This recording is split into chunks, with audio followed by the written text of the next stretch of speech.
Oi, where's your chopper? That's a pipe. This a chopper too. No, chopper gotta look like an axe. Oi, you gits, this a chopper, gotta look like a knife. Oi, you gits, this is a chopper, gotta make chainsaw noises. Oi, this is a chopper. Bob, no! Wow! Welcome back to the Red Ones Go Faster. I am Old Big Mac, and for those of you that don't know, that is a stick bomb, and when you throw the stick bomb, make sure you throw the stick part, and you hold on to the key, otherwise you blow everybody up. And that's what Bob did. Today, we are talking about grenades, stick bombs, choppas, and what counts as a choppa and doesn't count as a choppa, and a whole bunch of other questions that actually came up in the comments section of one of my previous videos. So for those of you that are new to the channel or maybe haven't taken the time to be part of the community down below, our comment sections are fire, man. We get some great viewers on here with some great questions, especially on our saving money tip videos. Man, I have learned so many cool things from other people on YouTube commenting on the videos on what they've done for, where their transportation things, like we did in the last video for like carrying cases and stuff, or like units that are like, man, you buy this and it comes with these spare parts and you put them together and you get this other thing, and like stuff like that. That's really awesome. So if you haven't taken some time to be down in our comments, you should totally check it out. Now, today's all come from a big question by Alistar Wormwood is the username, and Alistar had a whole bunch of really good questions for somebody that was just starting out in Warhammer. So, for those of you that don't know, Warhammer 40,000 specifically, is a tabletop war game fought with miniatures. It is the most popular non-video game on the planet, apparently. At some point, it's definitely the most popular tabletop miniature game. But yeah, basically, like, that's what it's there for, is to play this game, right? And a lot of us definitely collect the miniatures and maybe even paint the miniatures, play with them on our desks, but don't necessarily play the game. So the game is in its 10th edition. The first edition kind of doesn't count. It was called Rogue Trader. It was actually an RPG, a role-playing game. But it did set the universe. Second edition was the first, like, okay, now you're going to have an army and you're going to fight against another army. And so on and so forth from there. So anyways, 10th edition just dropped this year, 2023, just a few months ago, actually. And the rules are very different between all of the editions. There's kind of some basics. You move, you shoot, you assault, you roll d6 dices for things. But a lot of the nuance, a lot of the rules have changed over the years. And so for somebody that either had a big break in between, like me, I took all of 6th and 7th off. Yeah, that's it, 6th and 7th off. A lot of people took time off in that time frame, or just in general. So if you're just coming back in the hobby or you've never done it before, you probably have a lot of these questions, and it can be hard to find the answers to them. So I thought they were really great questions, and like so good that instead of just talking about them in the comment section, like I said, the great community we're building, this one like really should be elevated and shared with everyone. So let's get into it. All right, and there we have Alistar's comment. It says, just started collecting work. These videos are a great help, but it's still a lot of questions. There's a lot of disparity between the models and the data sheet. So let's start there. So this is a data sheet. So Games Workshop for 10th edition has done something new and gone away from the codex, like this, which is something that they've done from 2nd edition through 9th edition, and gone with a data sheet. Now, that doesn't mean the codexes aren't going to come back out. Of course they're going to come back out. This is not the first time G-Dubs has invalidated all previous codexes and gone to data sheets. It happened at the launch of 3rd edition, it happened at the launch of 8th edition, and now it's happened at the launch of 10th edition. And it's probably done so somewhere else in between there as well.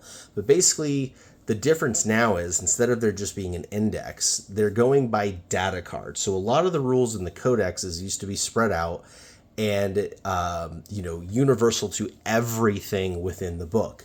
Now it's literally each individual data sheet. So this particular data sheet is only for the boys squad in this detachment. Future data sheets could actually be completely different, even though it represents the same unit. So it's kind of a wild new theory. So what Alistair is talking about here between differences between the data sheet and the model is that there's things that come in the box for the models that don't make sense with the data sheet. Now, the data sheets do have 2 pages. You've got the page 1 there and the page 2 here. This is the most important. It tells you the unit composition. So how many knobs, how many boys, what are they equipped with? And then you've got your war gear from there and how that works. So for example, everybody starts off with sluggas and choppas, like our friend right here, but you can replace things with a big shooter, rocket launcher, etc. for every 10, or any number can have their slug and choppa. And this is new. This has not always been that way. In fact, when we go back to ye old codexes, and this is a 3rd edition codex here, actually. So these rules are from 2001 or so. So these are, more than 20 years out of date. But you could see Slugga Boys had their own selection, their own unit, and Shooter Boys had their own unit. And this was true all the way through 9th. So this being where you can get any number can have Slugga and any number can have Shooter in the squad is brand new, and that's to represent the realities of the new monopost kit. Will this continue on in perpetuity? Nobody knows. I wouldn't bet against it, but I also wouldn't bet on it. I can definitely see Games Workshop making, changes there for change's sake. So, just because it's on the data sheet now doesn't mean it's always going to be on the data sheet. So now that you know what a data sheet is, let's continue on. So the first question is, they say a lot of boys have grenades, like this one right here. That's Bob with his stick bomber. And there's a grenade keyword on the data sheet, but it's not listed in their weapons. Well, that one's actually easy to answer. That's because grenades are not weapons anymore. And I know all you old graybeards looking at me are going, what the heck are you talking about? Grenades are now in ability. They're a keyword in the bottom of the data sheet. Now, if you have grenades, when you're in the shooting phase, instead of shooting one of your models, and I think it might even be per number of like 1 out of 10 or whatever, read it. The rules are free on the app. Just download the app and read it. But they can throw a grenade instead of shooting, and it causes some mortal wounds. Before, grenades were war gear. Specifically, 4th edition rulebook here. We'll show it. Right here, so frag grenades were your most common, and in 3rd edition, frag grenades just meant that your squad got to attack first to close combat. In 4th edition, they changed that a bit to be initiative 10. So if there was something with strike first, that strike still went first. If something else was initiative 10, they would go at the same time. But basically, more or less, over the years and editions, grenades have been a piece of war gear as opposed to a weapon. And then that kind of changed. Somewhere in 8th and 9th, grenades became an actual weapon, and you chucked them and threw them, and they had a profile, and now they've rolled that back. So again, things that change. And even back in the day, the grenades were weird. Let me show you something else out of this 3rd edition codex. It's kind of wild. So for those of you unaware, there used to be a orc unit called stick bombers. And what it was is your whole squad would have stick bombs along with their slugga and choppa. And those stick bombs would be frags and cracks and do all sorts of things. And you could give them extra stuff from the armory, like tank busta bombs, to actually go and hunt tanks. This was even a standalone kit in the Armageddon era when the Armageddon Codex first came out. They made a stick bomber squad, and you got, I think, 10 boys in the box, and then a bunch of metal stick bomber arms to put on them, and some tank busters bombs. And they were really, really, really cool and flavorful. And I'm actually sad that these are gone, and I really hope that this is a unit that actually comes back, because they were so fun and flavorful. Again, they were special because they knew when you pulled out the pin, you threw the stick and not the pin. Bob didn't know that. So now hopefully that answers your question on why you see grenades on some of the orcs. Like this guy here, he's got a stick bomb on his belt. And this guy here holding one instead of holding a choppa. That's why it's a war gear piece, and you don't necessarily have to have it modeled on every model. You see this a lot actually with other ones too. So like Space Marines, often you'll have a Space Marine like this little Reaver guy here. who's got a grenade up here on his chest. And then, another Reaver will not have one, or I'll have different ones. Like this one here's got crack style ones instead of fragmentation ones. So they're the cracks are the round ones, fragments are the ones that look like modern day grenades with like the pebbled surface. And then like your Imperial Guard, you'll have like one random grenade on every couple of guys or something like that. It's not something that needs to be on every single figure, which is actually a whole nother section of these questions. And there are a number of these questions. I'm going to kind of like combine them all into one. But basically it's, there's a combi weapon listed on the data sheet, but I don't see any that come in the kit. That's because there's more than one Orc Boy kit, and some of the older ones did. We'll talk about combi weapons later, so hit pause on that one. The data sheet says a big chopper can be replaced with the Power Claw, but one goes on the left, one goes on the right. Can you have both? Things of that nature. And then what about special weapons that aren't on the data sheet? So again, if you're brand new to this, or you're just coming in this edition, or you're opening up a box of these guys and you're like, all these bits are cool, but I don't know what they do. Here's where it matters. We'll start off with our mob of boys here. All of these are Orc Boys. 4 of them are the new monopose. One is actually an older kit, but you can see all 5 of them do indeed have a different close combat weapon holding in their hand. Does that change their profile at all? Is there a difference between having an axe and a stick and a sword or a knife and a chainsaw and a pipe? Essentially, no. Especially with the orcs, there is no difference. A slugga and a choppa, or a slugga and a choppa. Whether that pistol looks like it shoots plasma or bullets or squigs, it doesn't matter. It's basically a little pistol and something to smack you on the head with makes it a choppa. So sometimes it doesn't matter, but that's not true all the time.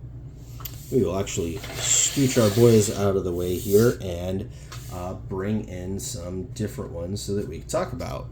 Here is a new Primaris Marine Intercessor, and you can see he has a bolt rifle. When these first came out, the rifles looked like this, and they gave you different pieces to go here and essentially change what kind of magazine they had. So there's like this drum-fed one, which I think was the Assault Bolter. There was this kind of much smaller magazine with a giant scope on it that was like the Stalker pattern, that was like a heavier, longer range one. And then there was the classic curved magazine that was the standard bolter. And these all had separate profiles for all of 8th and 9th. And now that we've gotten 10th and gone to the index, these have all been combined into one profile again. Because, I mean, let's face it, if you've got this on the table and then the squad next to it has this on the table, like, how different is that really? They both have scopes. They're both bolters. Like, one has a straight magazine, one has a curved magazine. I'm supposed to see that difference. And Games Workshop realized how ridiculous that was and has actually got rid of it. So sometimes the war gear stuff doesn't matter, but sometimes it does. Mostly with vehicles. So this here is your bog standard Lehman Russ battle tank, and it has the regular barrel on it there for your battle cannon. There is a longer barrel available. I think it's the Vanquisher cannon. And you can plug that thing in and you can see it's quite a bit longer, right? That does change the appearance of the Lehman Russ enough to really make it be a difference. There's also your sponson weapons. This here is a multi-melta. I can pull that out and I can equip him with a heavy bolter. Right, I can pull that out and I can equip him with a plasma cannon. Now you can see just how different all of these weapons look. And they are physically different in appearance on purpose from Games Workshop so that you, the player, can tell them apart on the battlefield. Your heavy flamer, your multi-melta, your heavy bolter plasma gun, they all have different looks to them that are distinct, way more so than stupid bolter magazine. These matter. So if you are going to build vehicles, do whatever you can to magnetize or push fit or make sure that you can swap back and forth, or pick the weapon that you know you're going to stick with, because Counts As doesn't really work for the big things like this in the way it does the small stuff. The other thing you want to watch out for is again our Slugga Boy, Choppa Boy issue with the orcs. That happens with other squads as well. So for example, these Reavers here, again for the Space Marines, you've got this particular Reaver's got the close combat knife and the pistol, and this particular one has the bullpup bolter. So in the profile, this guy can still do close combat attacks, but you know, his ranged abilities are way better. This guy's got less ranged abilities and has like a better attack profile because of his big honking knife. And they are different, right? And so, but they look substantially different on the battlefield. And that's the big thing, is once you get into like a substantial difference. Now, that doesn't mean you can't have, you know, play with it a bit. I mean, a big thing really is power weapon. Again, on Space Marines, you could have a power sword, you could have a power axe, you could have, you know, a power spear. You know, they're all powered weapons. They're going to have the same profile.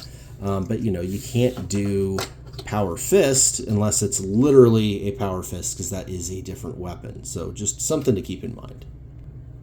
So can you use both power claws? I mean, yeah, but no. No, you can't. It's when you read the index card, that data sheet, it does tell you that. So what you're looking for is right here. The boss's big choppa can be replaced with one power claw. So that is your answer on how many power claws he can take. Now, it doesn't say which hand he has to hold it in. It just says that he only needs one. The next question was, can orcs with big shooters still melee? Yes, they can. If you look on the data sheet here, and again, the other page tells you that every orc comes with a slugga, a choppa, and a close combat weapon, and you can replace the slugga and choppa with a shooter. You can replace the shooter with a big shooter, for so on and so forth. So the close combat weapon is the profile that the shooter boys and your big shooter and stuff are fighting with, as opposed to the choppa profile. So you can see it's 2 attacks instead of 3. There's no AP on the close combat weapon versus the choppa. So again, the data sheet does answer these for you. You just kind of have to look at it a little bit because it's a little counterintuitive. Now, combi weapons. We'll go back to our Space Marine here. This is a combi weapon for those of you that don't know. It is a bolter. It looks like a bolter. It also looks like a melt-a-gun, right? It's got a single barrel multi-melta there on the top. It's 2 weapons together. Combi weapon. Back in the day, 2nd, 3rd, 4th edition, etc., combi weapons were very unique, and each one had their own profile. So this would literally be a bolter that once per game you would get a melt-a-gun shot out of. And they had similar ones for hand flamers and you know, plasma bolters and all sorts of really cool stuff. They don't have individual profiles right now. Will it always remain that way? Probably not. Depending on the faction. Again, I could see orcs kind of having like random combi weapon that just shoots a bigger bullet, because the orcs don't care what if it's made out of magma or plasma or bullets. They just want it to go DACA. So, you know, you could see some factions maybe ending up with a generic, so to say, combi weapon. But I think your individual ones will come back, because there's a big difference between a combi melt and a combi plasma, etc., etc. They physically look different, so they pass that litmus test. But for right now, in the index, combi weapon is just a single profile. And then, yeah, the orcs get it by virtue of the older boy kit. I wanted to reiterate the what you see is what you get. So here we have a guardsman with a standard las gun. Here you have a guardsman with a heavy flamer. You can see he's got the gas backpack, he's got the pipe, he's got the double-barreled flamer. Here is a plasma gunner. You see he's got a plasma gun. It's got plasma coils, right? That's what it looks like. This one is a grenade launcher, right? You see the little bullpup design, has the big rotary launcher, right? So what you see is what you get. Does make a difference. You know, las cannon. This is a heavy weapons team with a las cannon. This is a heavy weapons team with a missile launcher. A missile launcher looks very different than a las cannon. You know, so the what you see is what you get, and what you put on the model really matters when it comes to the things that really do look different. And have different profiles, right? There is not a different profile for orc axe and orc knife, right? They're just both choppas. So when you have a singular profile, you've got more, you know, room really to make that unique and make it your own and do things with it. Sometimes they realize they make a mistake, like with the bolters, and they roll it back. But your basic specialty weapons, this has always been like part of what makes Warhammer is being able to see these different weapons out on the battlefield and know that they do different things. Now, all that being said, there is definitely no rule against converting, especially with GW parts. So if you can get it substantially similar to where your opponent knows what it is, you can convert it. So for example, here is a standard bearer straight out of the box. Here's a standard bearer with a conversion. It's still a standard bearer. It's still a guy holding a lasgun. It still has the giant banner. You put these two on the table, no one's going to think that they are anything different than each other. Here is also a standard bearer, and you can see this standard is very different, but it's a standard. He's on the same size base. He's the same size, Imperial Guardsman. He's got the same weapon, a single lasgun. He's got a big honking banner on a stick that's the same size, right? So this definitely still counts as a banner bearer, and no one's going to question it. Now, that being said, when it comes to not your equipment, you can do whatever you want, because that is, again, what makes Warhammer so cool. So, for example, this is a guardsman with a lasgun, right? Guardsman, lasgun.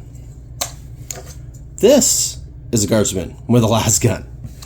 Right? They are holding the same weapon, they are the same size, they are on the same base, but they are from different regiments, right? This guy is a Acadian-based, homebrew thing, and this guy is an Armageddon Steel Agent. Now, this guy is also a guardsman with lasgun. He's a Valhalla Ice Warrior. You can see he looks very different, and yet very the same. The gun is clearly a lasgun. The base is the same 25mm base. His height, more or less minus the bump of his hat and how much he's hunching, is the same. This guy is also an Imperial Guardsman with lasgun. He is a Mordian Iron Warrior, and yet it's still that same size, shape, lasgun. It could be a different pattern, right? Like his has a longer barrel compared to this one. This one's got a bayonet fixed on it, right? But that is clearly a lasgun. This is an Imperial Guard with a lasgun. Again, different pattern. This one's got a kind of different looking barrel on it and stuff, but that is an official Games Workshop lasgun on an official Games Workshop guardsman, right? This one being a Death Corps of Krieg guy. This is a complete homebrew. This is actually a Necromunda guy with a head swap to be a, what the heck are those? Savlar Chemdogs. So he is a Savlar Chemdog, but you can see he's holding a lasgun. I took off his Necromunda gun and gave him a lasgun that nobody can question, and so when he is all painted up, he will be out on the field as a guardsman with lasgun, even though he's from the Savlar Chemdogs. So you can see where you have the room to be creative, and then where you have the room to, this needs to be the same. All right, hopefully that makes sense. So the last question was, what about the commando special weapons that aren't on the data sheet? Again, that's only because of the index part right now. As we get codexes out, we know for a fact they are going to have more granularity to them. They are going to have more things like, okay, this weapon does X, the guy with two knives has this profile, right? Like they're going to be more varied, right? You're going to have all the options back. It's going to look cool. Like all the rules are going to match the looks on the model again. So what should you do as a new player? Like if you buy a box of commandos right now, do you build all the special stuff even though there's no rules for them? Absolutely. One, if you're going to use them in kill team, you want all the special things anyway, and that's kind of the whole point. Two, even though right now they're indexed as just being sluggas and choppas, you know that that's going to change and you're going to want the cool stuff in the future.